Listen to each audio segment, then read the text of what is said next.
পতিত জালিম সরকার আমাদের মুস্তাকুন নবী শাহ হুজুরের ভাষ্যমতে লেডি ফেরাউন। অনেকে রাগ করছেন মনে হয়। কি ফেরাউন?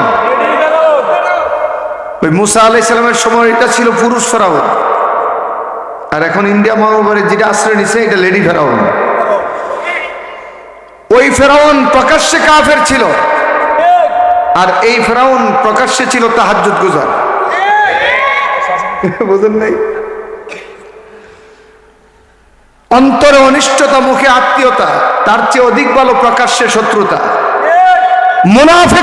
মুনাফিকের চাইতে কাফেররা ভালো তাহাজ্জুদ গুজারের নাটক সাজাইয়া। মদিনার সনদে রাষ্ট্র চালাবেন বলে এই দেশ থেকে ইসলামী তাহাজ্জুদ তামাদ্দুনের নূর উৎখাত করার ষড়যন্ত্র হয়েছিল 16 বছর। যারা এই দেশে ইসলামের পক্ষে কথা বলতো, আল্লাহর তাওহীদ, নবী পাকের রিসালাতের পক্ষে কথা বলতো, তাদের বিরুদ্ধে মামলা রেডি। গ্রেফতার হয়ে গিয়ে দেখে আমার যেদিন গ্রেফতার করছে, ফেনী থেকে ব্রাহ্মণবাড়ি আনা হয়েছে, তো পাশের রুমে আমি বসা, ওখানে পুলিশে মিটিং করতেছে। স্যার হেরে কোন মামলায় দিতাম, তারে কোন মামলায় দেব? ওসি কইতেছে অসুবিধা নেই, মামলা তো আমাদের কাছে অভাব নাই, 2-4টা ঢুকাইয়া দাও। তার মানে মামলা রেডি আগে, গ্রেফতার পরে। এটা ছিল সাজানো সরকারের, স্বৈর সরকারের একটি চরিত্রের বহিঃপ্রকাশ। গ্রেফতার হলো আল্লামা জুনাইদ আল হাবিব, শেখুল হাদিস, ইবনে শেখুল হাদিস আল্লামা মামুনুল হক। গ্রেফতার হলো আপনাদের এলাকার সন্তান মুফতি সাখাওয়াত হোসেন রাজি। গ্রেফতার হলো মাওলানা আজিজুল হক ইসলামাবাদী। গ্রেফতার হলাম আমরা। অপরাধ ছিল, আমরা জ্বালাও পোড়াও করি নাই, বাসে আগুন দেই নাই, কোনো মানুষকে জীবনে কষ্ট দেয় নাই। আমাদের অপরাধ একটাই, বাবার মূর্তির বিরুদ্ধে তাওহীদের পক্ষে কথা বলেছিলাম। আমরা কইছিলাম আফা বানায়েন না, এটা বালা না, মূর্তি হইল কুফরের নিদর্শন। বলেন না ভাই, মূর্তি। আর আমাদের অন্তরে আছে লা ইলাহা। এই যুবকরা বলো, আমাদের অন্তরে কি আছে? লা ইলাহা ইল্লাল্লাহ বলনেওয়ালা কখনো মূর্তির ট্রেডিশন মেনে নিতে পারে না। এটা বাবার নামে হোক আর জামাইয়ের নামে হোক, খোদ মুহাম্মদুর রাসূলুল্লাহর নামেও যদি মূর্তি হয়, ইসলাম বলে এটা ভেঙ্গে চুরমার করে দাও। কেন? ইসলামের সাথে মূর্তির কোনো সম্পর্ক নাই। তাও বুঝতাম যদি নিজের পকেটের পয়সা, ফ্যামিলির পয়সা খরচ করে বানাইতো। এদেশের মেহনতি মানুষের ঘামের কষ্টার্জিত টাকা, বেডের টাকা, হাজার হাজার কোটি টাকা খরচ করে আব্বার নামে রাস্তার মুচুর মুচুর মূর্তি বানাইতো। কালের বিবর্তনে বাংলাদেশ জায়গায় আছে, আব্বাও নাই, বেডিও নাই। আব্বা নাই মানে মূর্তি নাই। কত বলেন আছে? আমরা কইছিলাম এই সময় ভাল লাগছিল না, এখন গলার মধ্যে মোটা মোটা রশি লাগায় ফুলবান ক হই হই।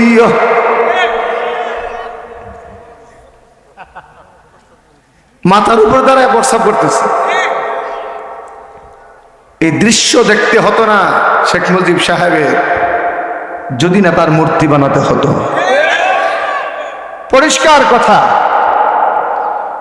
এদেশে চলে আসা হাজার বৎসরের সংস্কৃতি, ইসলামী সমাজ ব্যবস্থার উপরে যারাই আক্রমণ করবে, তাদের বিরুদ্ধে আমাদের কণ্ঠের যুদ্ধ শুরু হবে।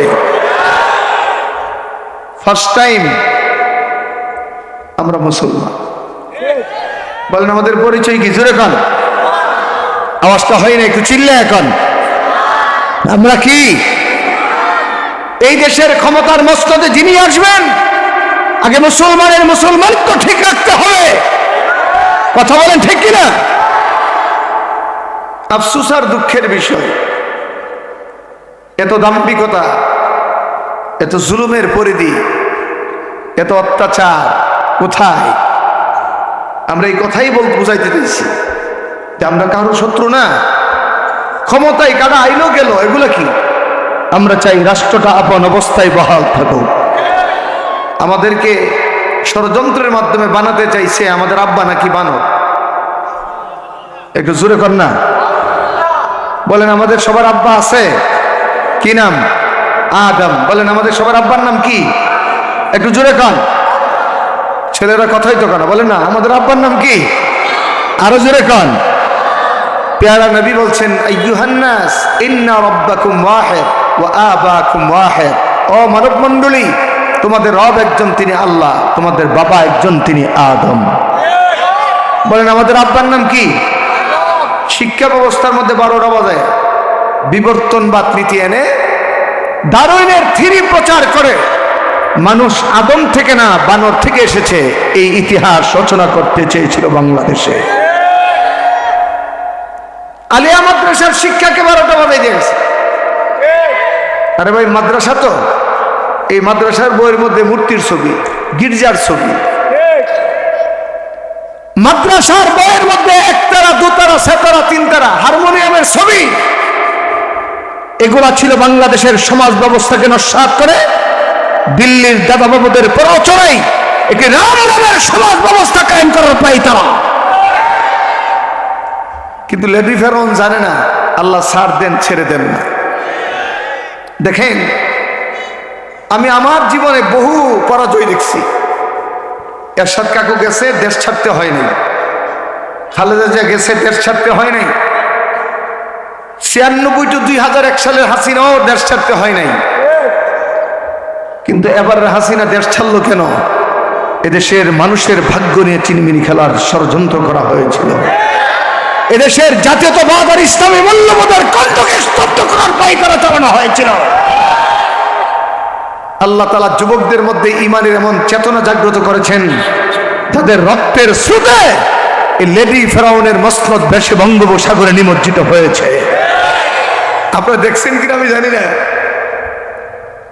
অবৈধ স্বরাষ্ট্রমন্ত্রীরে দেখাইতেছে একজন পুলিশ অফিসার, স্যার স্বরাষ্ট্রমন্ত্রীকে গুলি করো না। ও করি তো স্যার, একটা মরে আর বাকি দিয়ে আজ্ঞা। একটি ছেলে তার বুককে বুলেটের আঘাতে আঘাতে জজদা করে দেওয়া হলো, তার সাথী ভাইরা ধরল চিকিৎসা করাবে। ছেলেরা বলল আমাকে ছেড়ে দাও ভাই, সামনে অগ্রসর হও, জালিমের পতন পর্যন্ত আন্দোলন চালাও, আমার চিন্তা তোমাদের করতে হবে না। এই চেতনা আল্লাহ ইউনিভার্সিটি কলেজের ছেলেদের অন্তরে জাগ্রত করেছে। এটা উলামায়ে কেরামের রক্ত আর চোখের পানির বদৌলতে। ষড়যন্ত্র থেমে নাই, এখনো দিল্লি থেকে ষড়যন্ত্র হচ্ছে আমার দেশের এই বিজয়কে প্রশ্নবিদ্ধ করার জন্য। ডক্টর ইউনূস সাহেব ব্যক্তিগতভাবে ওনার কর্মপরিধির উপর আমাদের আপত্তি আছে হাজারো, কিন্তু এক জায়গায় আমরা ওনাকে মেনে নিছি। সেটা কি? উনি রাষ্ট্রকে বিবর্তন করার অঙ্গীকার করেছেন। আবশিরু বিল জান্নাতিল্লাতী কুনতুম তুআদুন।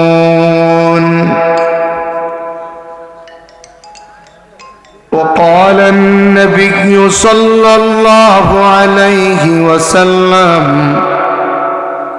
أكثروا ذكر الله حتى يقولوا مجنون أو كما قال عليه الصلاة والسلام। আল্লাহর প্রতি যাদের মহব্বত আছে, ইমানের প্রতি যাদের বিশ্বাস আছে, একটু মেহেরবানি করে সামনে আগায় বসেন। যারা যাওয়ার তারা যান, কিন্তু আপনারা যারা আছেন একটু মেহেরবানি করে আগায় বসেন, মহব্বতে জোরে জোরে বসেন। এটা আমাদের সবার মনে রাখতে হবে। ব্যক্তি আকর্ষণের নাম ইসলাম না, আল্লাহ এবং তার হাবিবের প্রতি চূড়ান্ত মহব্বতের নাম হচ্ছে ইসলাম। কথা বলেন ঠিক কিনা? আমরা বসবো কার জন্য? বলেন না কার জন্য বসবো? ইনশাআল্লাহ যদি দিলওয়ালা, ইমানওয়ালা, ইয়াকিনওয়ালা একজন মানুষও থাকে, আল্লাহর কাছে মাহফিল মকবুল হওয়ার জন্য যথেষ্ট। এই মুরব্বীরা একটু সামনে আসেন না কেন? কি হইল? সামনে উঠে আসেন, ওঠেন, সামনে আসেন। ঐতিহ্যবাহী মুরাদনগর উপজেলার অন্তর্গত দরানীপাড়া মাদ্রাসার 24তম 2 দিনব্যাপী বার্ষিক ইসলামী মহাসম্মেলনের প্রথম দিবসের শেষ অধিবেশনের মহতারাম সভাপতি জনাব আবু তাহের সাহেব, আল্লাহ ওনার হায়াতে বরকত দান করেন। পোস্টারে প্রধান অতিথি দেখছি, যিনি বিগত 16 বৎসর জালিম সরকারের কষাঘাতে সবচেয়ে বড় মজলুম ছিলেন। মিথ্যা মামলার নাটকে যাকে সাজা দিয়া দেশান্তরিত করা হয়েছে, আমাদের আত্মার মানুষ, কলিজার মানুষ, ভালোবাসার মানুষ আলহাজ কাজী শাহ মুফাজ্জল হোসেন কাইকুবাদ এমপি সাহেব, আল্লাহ ওনার হায়াতে বরকত দান করেন, দ্রুত আমাদের মাঝে ফিরে আসার তৌফিক দান করেন। বয়ান করেছেন আল্লামা আর শেখ, আমার উস্তাদ তুল্য মুরব্বী, বাংলাদেশের কোটি কোটি মুসলিম তৌহিদি জনতার কণ্ঠস্বর, একজন বিজ্ঞ প্রাজ্ঞ আলেম দ্বীন আল্লামা নাজির আহমদ হাফিজাহুল্লাহ। আমন্ত্রিত হযরত উলামায়ে কেরাম, গভীর রাত পর্যন্ত ধৈর্য ধারণ করে বসে থাকা মুরব্বী বাবারা, নৌজওয়ান ভাইয়েরা, আজিজ তুলাবা বৃন্দ, পর্দার অন্তরালের মা বোনেরা, প্রশংসা করছি আল্লাহ পাকের, যিনি দয়া মায়া মেহেরবানি করে এই মাদ্রাসার মাহফিলে শেষ পর্যন্ত আমাদেরকে থাকার তৌফিক দিয়েছেন। এই জন্য জবান খুলে উচ্চ কণ্ঠে একবার সবাই বলি আলহামদুলিল্লাহ। মুহতারাম হাজিরিন, আমার যতটুকু মনে হয় আমি এই মাদ্রাসার মাহফিলে আগেও 3 বার এসেছি। মিডলে 2 বৎসর প্রায় জেলের মধ্যে আবদ্ধ ছিলাম। আপনাদের এলাকার মহব্বত, মাদ্রাসার মুহতামিম সাহেবের সঙ্গে আমার হৃদ্যতাপূর্ণ সম্পর্ক, জেলের ভিতরে প্রতিটা মুহূর্ত স্মরণ হয়েছে। জেলটা আমাদের স্বাভাবিক ছিল না। আমি একজন বাংলাদেশের নগণ্য আলেম, একেবারেই ছোট। আমার কণ্ঠকে স্তব্ধ করার জন্য 20টি মামলার মিথ্যা নাটক সাজিয়ে আমার জীবন থেকে কেড়ে নেওয়া হলো প্রায় 2 বৎসর। এই পর্দার আড়ালে একটি অন্য কারণ ছিল। আমরা মুসলমান, মুসলমানদের ঈমান, তাহজিব তামাদ্দুন, মুসলমানদের তাওহীদ, রিসালাত যেন বেঁচে যায়, এর জন্য তার আব্বার মূর্তির বিরুদ্ধে ওয়াজ করেছিলাম। পতিত জালিম সরকার, আমাদের মুস্তাকুন নবী শাহ হুজুরের ভাষ্যমতে লেডি ফেরাউন, অনেকে রাগ করছেন মনে হয়, কি ফেরাউন? ওই মুসা আলাইহিস সালামের সময় এটা ছিল পুরুষ ফেরাউন, আর এখন ইন্ডিয়া মহামারীর যেটা আশ্রয় নিছে এটা লেডি ফেরাউন। ওই ফেরাউন প্রকাশ্যে কাফের ছিল, আর এই ফেরাউন প্রকাশ্যে ছিল তাহাজ্জুদ গুজার। বুঝেন নাই? অন্তরে অনিষ্টতা, মুখে আত্মীয়তা, তার চেয়ে অধিক ভালো প্রকাশ্যে শত্রুতা। মুনাফিকের চাইতে কাফেররা ভালো তাহাজ্জুদ গুজারের নাটক সাজাইয়া মদিনার সনদে রাষ্ট্র চালাবেন বলে এই দেশ থেকে ইসলামী তাহাজ্জুদ তামাদ্দুনের নূর উৎখাত করার ষড়যন্ত্র হয়েছিল 16 বৎসর। যারা এই দেশে ইসলামের পক্ষে কথা বলতো, আল্লাহর তাওহীদ, নবী পাকের রিসালাতের পক্ষে কথা বলতো, তাদের বিরুদ্ধে মামলা রেডি। গ্রেফতার হয়ে গিয়ে দেখে আমার যেদিন গ্রেফতার করছে, ফেনী থেকে ব্রাহ্মণবাড়ি আনা হয়েছে, তো পাশের রুমে আমি বসা, ওখানে পুলিশে মিটিং করতেছে। স্যার, হেরে কোন মামলায় দিতাম? তারে কোন মামলায় দেব? ওসি কইতেছে অসুবিধা নেই, মামলা তো আমাদের কাছে অভাব নাই, 2-4টা ঢুকাইয়া দাও। তার মানে মামলা রেডি আগে, গ্রেফতার পরে। এটা ছিল সাজানো সরকারের, স্বৈর সরকারের একটি চরিত্রের বহিঃপ্রকাশ। গ্রেফতার হলো আল্লামা জুনাইদ আল হাবিব, শেখুল হাদিস, ইবনে শেখুল হাদিস আল্লামা মামুনুল হক। গ্রেফতার হলো আপনাদের এলাকার সন্তান মুফতি সাখাওয়াত হোসেন রাজি। গ্রেফতার হলো মাওলানা আজিজুল হক ইসলামাবাদী, গ্রেফতার হলাম আমরা। অপরাধ ছিল, আমরা জ্বালাও পোড়াও করি নাই, বাসে আগুন দেই নাই, কোনো মানুষকে জীবনে কষ্ট দেয় নাই। আমাদের অপরাধ একটাই, বাবার মূর্তির বিরুদ্ধে তাওহীদের পক্ষে কথা বলেছিলাম। আমরা কইছিলাম আফা বানায়েন না, এটা বালা না, মূর্তি হইল কুফরের নিদর্শন। বলেন না ভাই, মূর্তি আর আমাদের অন্তরে আছে লা ইলাহা। এই যুবকরা বলো, আমাদের অন্তরে কি আছে? লা ইলাহা ইল্লাল্লাহ বলনেওয়ালা কখনো মূর্তির ট্রেডিশন মেনে নিতে পারে না। এটা বাবার নামে হোক আর জামাইয়ের নামে হোক, খোদ মুহাম্মদুর রাসূলুল্লাহর নামেও যদি মূর্তি হয়, ইসলাম বলে এটা ভেঙ্গে চুরমার করে দাও। কেন? ইসলামের সাথে মূর্তির কোনো সম্পর্ক নাই। তাও বুঝতাম যদি নিজের পকেটের পয়সা, ফ্যামিলির পয়সা খরচ করে বানাইতো। এদেশের মেহনতি মানুষের ঘামের কষ্টার্জিত টাকা, বেডের টাকা, হাজার হাজার কোটি টাকা খরচ করে আব্বার নামে রাস্তার মুচুর মুচুর মূর্তি বানাইতো। কালের বিবর্তনে বাংলাদেশ জায়গায় আছে, আব্বাও নাই, বেডিও নাই। আব্বা নাই মানে মূর্তি নাই, কথা বলেন আছে? আমরা কইছিলাম এই সময় ভাল লাগছিল না, এখন গলার মধ্যে মোটা মোটা রশি লাগায় ফুলহানকে হই হই,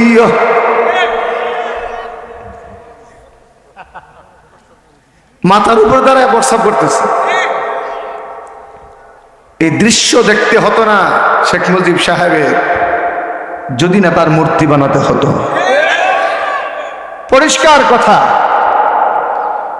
এদেশে চলে আসা হাজার বৎসরের সংস্কৃতি, ইসলামী সমাজ ব্যবস্থার উপরে যারাই আক্রমণ করবে তাদের বিরুদ্ধে আমাদের কণ্ঠের যুদ্ধ শুরু হবে। ফার্স্ট টাইম আমরা মুসলমান। বলেন আমাদের পরিচয় কি? জোরে কান, আওয়াজটা হয় না, একটু চিল্লে এখন। আমরা কি? এই দেশের ক্ষমতার মস্তদে যিনি আসবেন, আগে মুসলমানিত্ব ঠিক রাখতে হবে। কথা বলেন ঠিক কিনা? আফসোস আর দুঃখের বিষয়, এত দাম্ভিকতা, এত জুলুমের পরিধি, এত অত্যাচার কোথায়? আমরা এই কথাই বুঝাইতে দিয়েছি যে আমরা কারো শত্রু না। ক্ষমতায় কারা আইলো গেল, এগুলো কি? আমরা চাই রাষ্ট্রটা আপন অবস্থায় বহাল থাকুক। আমাদেরকে ষড়যন্ত্রের মাধ্যমে বানাতে চাইছে আমাদের আব্বা নাকি বানর? একটু জোরে কর না। বলেন আমাদের সবার আব্বা আছে, কি নাম? আদম। বলেন আমাদের সবার আব্বার নাম কি? একটু জোরে কন। ছেলেরা কথাই তো কেন বলেন না, আমাদের আব্বার নাম কি? আরো জোরে কন। পেয়ারা নবী বলছেন, আইয়ুহান নাস ইন্না রাব্বাকুম ওয়াহিদ ওয়া আবাকুম ওয়াহিদ। ও মানব মণ্ডলী, তোমাদের রব একজন, তিনি আল্লাহ, তোমাদের বাবা একজন, তিনি আদম। বলেন আমাদের আব্বার নাম কি? শিক্ষা ব্যবস্থার মধ্যে 12টা বাজায় বিবর্তনবাদ নীতি এনে ডারউইনের থিওরি প্রচার করে মানুষ আদম থেকে না বানর থেকে এসেছে, এই ইতিহাস রচনা করতে চেয়েছিল বাংলাদেশে। আলিয়া মাদ্রাসার শিক্ষাকে 12টা বাজায় দিয়েছে।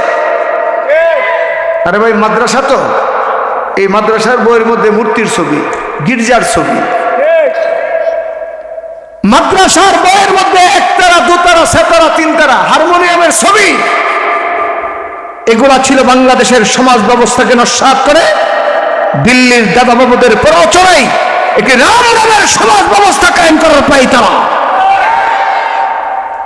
কিন্তু লেডি ফেরাউন জানে না আল্লাহ ছাড় দেন, ছেড়ে দেন না। দেখেন, আমি আমার জীবনে বহু পরাজয় দেখছি। এরশাদ কাকু গেছে, দেশ ছাড়তে হয় নাই। খালেদা জিয়া গেছে, দেশ ছাড়তে হয় নাই। 96 to 2001 সালের হাসিনাও দেশ ছাড়তে হয় নাই। কিন্তু এবার হাসিনা দেশ ছাড়লো কেন?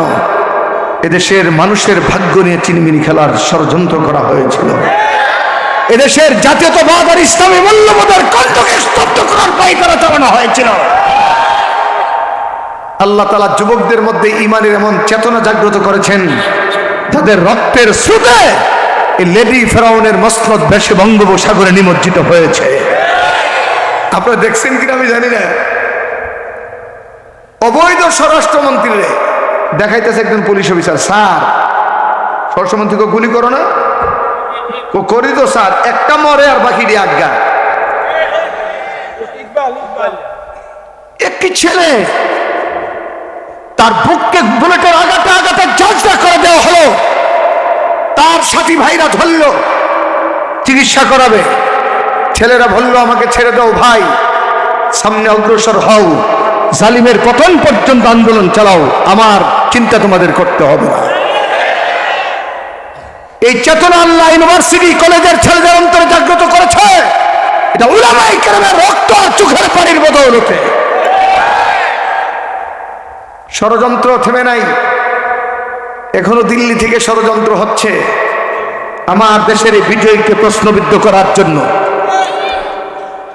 ডক্টর ইউনূস সাহেব ব্যক্তিগতভাবে ওনার কর্মপরিধির উপর আমাদের আপত্তি আছে হাজারো, কিন্তু এক জায়গায় আমরা ওনাকে মেনে নিছি, সেটা কি? উনি রাষ্ট্রকে বিবর্তন করার অঙ্গীকার করেছেন।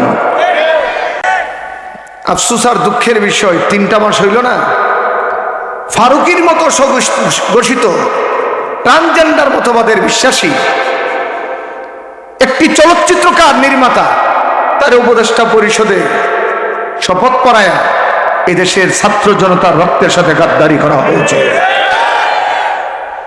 আমরা পরিষ্কার বলি, আমাদের নেতা বলে গেছেন মুফতি আমিনী রহমতুল্লাহ আলাইহি, এই রাষ্ট্র শুধু আলেম দিয়ে চলবে না, শুধু মিস্টার দিয়ে চলবে না, এই রাষ্ট্র চলবে মিস্টার আর আলেমের সমন্বিত ভাবে। তাইলে আগামী রাষ্ট্র হবে ইসলামের। বলেন বলেন আগামী রাষ্ট্র কিসের হবে? বলেন সবাই আওয়াজ করে বলেন, আগামী রাষ্ট্র কিসের হবে? আগামীর বাংলাদেশের সংবিধান হবে কোরআন, আর এর জন্য যদি রক্ত দিতে হয় আমরা আবার রক্ত দেবো ইনশাআল্লাহ। রাজি আছো তোমরা? কারা কারা হাত তুলে আল্লাহকে দেখাও।